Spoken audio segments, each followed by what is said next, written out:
Ég vildi óska að ég væri ein af gráu dúfunum við tjörnina.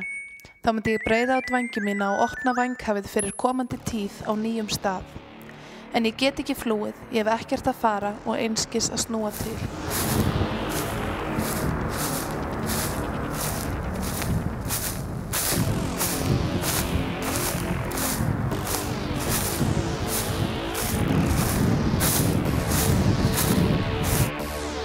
Ég geng í hringi í kringum sjálfan mig, en finn aldrei leiðina að miðju hringsins þar sem minn eini andstæðingur bíður mín.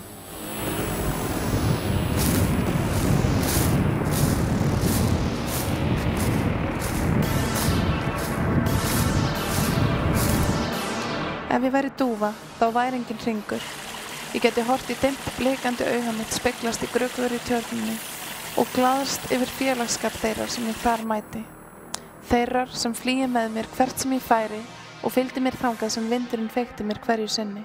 Sammála mér að leiðin lægi bara í þá átt sem tíminn gengur.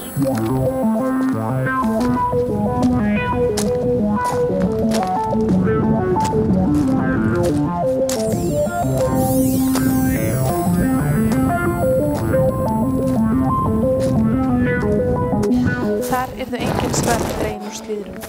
Engin einvígi há, engin hringur drifinn blóði uppgerðar og meðalvegs.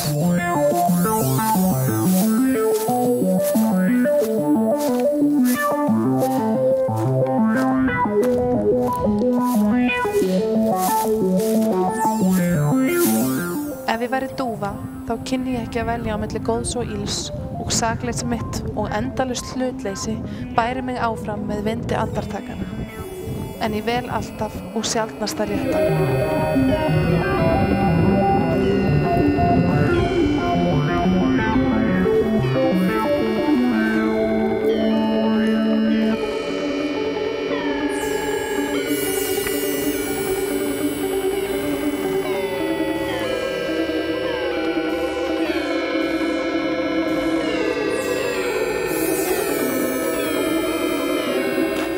Geti gengið upp að öðrum dúfum, kannski fundið eina hvíta sem ég kurraði til.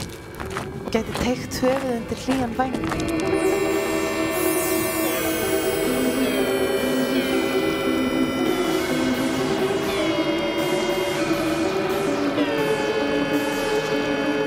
Við getum líka þagað saman, kroppað í fannkrýnda jörðina og gengið saman meðfram tjörninni. Fengið okkur skemmtisiglingu til eyja og horft á gráan stíg, breytast í svartan, skreyttan glitrandi froststjörnum undir marglindum rafmagnsljósum.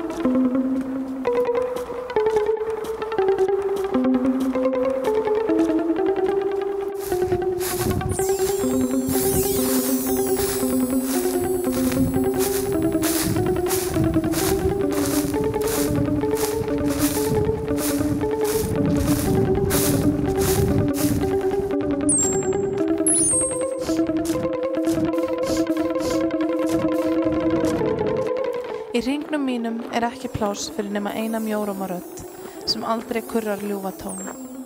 Hljóðið berst ekki nema hálfa leið yfir hringinn og nær aldrei með sér því sem bíður í miðju hans. Tengingin á milli takmörkuð en vonin að einhver tímann muni hún nást stígur stundum fram.